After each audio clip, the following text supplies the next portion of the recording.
You wake up tomorrow morning and something feels weird. You hear a noise outside that sounds like a foghorn mixed with an earthquake. You look out the window and your jaw hits the floor. There is a woolly mammoth standing on your street, not one, but like 12. And that is just the beginning of the most insane day your city has ever seen. Here's the situation. Last night, every single animal species that ever went extinct came back to life, but not spread around the world. Only in your city. Every single one. Scientists estimate roughly 5 billion species have gone extinct in Earth's 4 billion year history, and obviously not all of those are megafauna since most were tiny, but even a fraction of the big ones is a lot.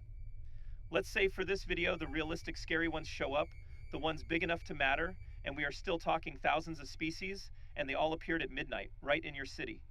First hour, most people are asleep, the city is quiet, then the ground starts shaking, car alarms go off everywhere, and dogs are going absolutely berserk. The first 911 calls come in around 1 in the morning. There is a giant elephant with hair and curved tusks eating my hedges. There is a what click. By 2 in the morning, the police try to respond. One patrol car turns a corner and comes bumper to nose with a Parasauritherium, the largest land mammal that ever lived, about 5 meters tall and 20 tons. The officer reverses at full speed and you really cannot blame them. So now let's zoom out and ask what the city actually looks like right now at 2 in the morning, because it is absolute chaos. Downtown woolly mammoths are using the office buildings like scratching posts. 3 skyscraper lobbies already have shattered glass, and the mammoths do not care. The river running through your city, meet Megalodon, the biggest shark that ever lived, roughly 15 to 18 meters long, which is longer than a city bus times 2. Technically, Megalodon needed a saltwater ocean to survive long term, but for right now it is thrashing around in the river, and that is everyone's problem. The parks are overrun. Glyptodon, a Volkswagen Beetle-sized armadillo, is rolling around the soccer field, and Diprotodon, a giant wombat the size of a hippo, is eating the goalposts. Now let's talk about the predators, because this is where things get really intense, as saber-toothed cats called Smilodon are prowling the suburbs, and these things weigh as much as a lion with fangs 20 centimeters long. But here's the thing about Smilodon. Scientists believe they were ambush hunters, so they are not randomly chasing everyone, they are hiding and waiting, which is somehow worse. Then there is Titanoboa, a snake from 60 million years ago, roughly 13 meters long and thicker than a tree trunk, and it loves warm, wet places, so it has found the city sewer system. By 6 in the morning, people start waking up and grabbing their phones, social media explodes, every video is getting millions of views in minutes, and the hashtag goes global instantly. The rest of the world is watching your city live, news channels cancel all programming, every satellite dish on the planet points at you, and you are the most famous city on Earth right now. But here is something nobody expected: the dodo, the most famous extinct bird in history, and it is absolutely everywhere. Thousands of them waddling into coffee shops, sitting on cars, completely fearless. The dodo was famously unafraid of humans and never evolved a fear response because it had no natural predators on Mauritius, so now they just walk up to people, and people kind of love it. Now the government kicks into gear with an emergency alert blasted to every phone in the city. Stay indoors. Do not approach animals. Do not feed the dodos, though that last one was already too late. The military rolls in, but what do you even do? You cannot just shoot every animal because these are the most scientifically valuable creatures in human history, and every scientist on Earth is losing their mind. Every biologist, paleontologist, and zoologist on the planet is trying to get into your city right now. Scientists are crying at airports because flights are grounded and it is pandemonium. Okay, now let's talk about one of the coolest and scariest additions. Terror birds, also called phorusrhacids, flightless predator birds, standing 3 meters tall with hooked beaks that could crush bone. Terror birds were fast, with estimates suggesting they could run at roughly 50 kilometers per hour, which is as fast as a car in a school zone, and they are hungry and confused and running through your streets. Now here's a fun one, the skies, because prehistoric bugs show up too, and during the Carboniferous period dragonflies called Meganora had wingspans of about 65 centimeters, which is bigger than a crow. Giant dragonflies the size of dinner plates are absolutely everywhere, covering windows, clogging air conditioning units, smacking into streetlights, and they are harmless, but people are screaming. By noon, the city infrastructure starts buckling. Power lines are down, mammoths have knocked over 3 electrical towers, and the water treatment plant is being explored by a ground sloth the size of an elephant. Megatherium, the giant ground sloth, was roughly 6 meters long and weighed about 4 tons. It ate plants and was not dangerous, just enormous, and right now it is sitting on your city's water pump. Here is the wild economic math. One insurance company does a quick calculation at noon and releases a report saying property damage in the first 12 hours is already in the billions, and then they close their office and go home. But here is the twist that nobody is talking about yet. These animals are confused because they did not evolve for this world, and asphalt, glass, exhaust fumes, and artificial light simply did not exist when they were alive.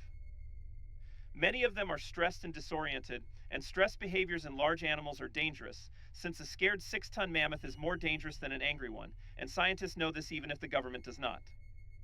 But some animals are thriving, like the Irish elk with antlers spanning 3.7 meters, which finds the wide city boulevards and just OWNS them, strutting around like it thinks it is the mayor. And then there are the passenger pigeons, once the most numerous bird species in North America with flocks estimated in the billions at their peak, so now your city sky goes dark completely. The noise is unbelievable, as historical accounts said. A passing passenger pigeon flock sounded like a roaring windstorm, so now multiply that by the whole flock landing in your city, because every surface is covered. Day one evening, and the city has essentially shut down with no traffic, no school, and no work, as everyone is either sheltered inside or, let's be honest, creeping toward their window to peek at the most amazing thing ever seen. Now let's go to the river, because the aquatic extinct species showed up there and it is absolutely wild, with Dunkleosteus, an armored fish up to 6 meters long, with bone-crushing jaws and no teeth, just bone blades lurking in the water. The harbor is chaos with helicopters circling and Navy boats trying to track the megalodon with sonar.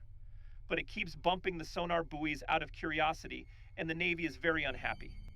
Day 2, and the world has been watching for 36 hours, and something unexpected is happening. People are not just scared anymore, they are attached, with millions of people worldwide following specific animals like celebrities. The mammoth that keeps visiting one particular bakery every morning gets named Gerald, and Gerald becomes the most followed animal account in internet history within 48 hours while the baker starts leaving bread out. Now here is the part nobody warned us about. All these animals need to eat, and a lot, since a woolly mammoth needs roughly 180 kilograms of plant matter per day times however many mammoths are in your city. Every park, every median strip, every garden is being eaten, with every golf course gone by the end of day 2. And while most people do not mind that last part, the food shortage for the animals is becoming a crisis. Scientists set up a rapid perimeter, and emergency airdrops of plant material begin, with cargo planes dropping hay bales over the city in a scene that looks absolutely insane from space. Day 3 brings the most surprising discovery yet, as scientists notice the predators, the Smilodon and the terror birds, are not hunting humans and instead seem uncertain of us, like we look nothing like their prey. This lines up with what we know, since Smilodon likely evolved to hunt megafauna, and a human is kind of too small and weird, not what they are looking for, which is terrifying, but also kind of relieving. By day 4, the scientific breakthroughs are mind-blowing, as we confirm that woolly mammoths had a specific type of hemoglobin that prevented their blood from freezing. We see it live, and we learn more in 4 days than we have in 100 years of fossil study. We learn terror birds are incredibly smart, as one has figured out how to open automatic sliding doors at a supermarket. It comes back every 4 hours. It is eating the produce section, and the staff have named it Kevin. Day 5, and now the ethical debate explodes globally over what happens when the animals start naturally needing to die or leave, whether they can even survive in this era, and who gets to decide. Here is the brutal scientific truth. Most of these animals cannot survive long term in the modern world, because the oxygen levels they evolved in are different, the pathogens are different, and our modern bacteria alone could be devastating to them. Week 2, and your city is now the most visited media location in human history with drones everywhere. But the animals are starting to show signs of stress from pollution and noise, and scientists are heartbroken. The city itself is battered but holding, and people have actually adapted faster than anyone expected, with farmers market vendors setting up stalls to sell plants for animals, someone doing mammoth tours, and someone else opening a dodo cafe. Week 3, and something nobody predicted, the presence of so many mega herbivores has completely changed the local vegetation, as giant animals compact soil and knock down trees the same way they did in prehistory, and the ecosystem is already restructuring. And then one morning of week 4, scientists wake up and something has changed, because the animals are moving toward the city boundary, all of them slowly, like something is calling them. By noon, they are all at the city edge, and Gerald stops, looks back toward the city. The baker is standing there, and Gerald makes a low rumbling sound that scientists say felt like a goodbye, and then they all step across the line. The moment they cross the city line, they disappear, just like that, gone. The city is quiet for the first time in a month, and nobody is relieved because everybody is just sad. The city takes months to repair with billions in damages, but the scientific knowledge gained changes human understanding of evolution and ecology forever, and the papers fill entire new journals. Gerald the Mammoth scientist found evidence he left footprints outside the city for 3 more days before they faded, and some people swear they still hear a low rumble on quiet mornings, though it is probably just the subway, probably.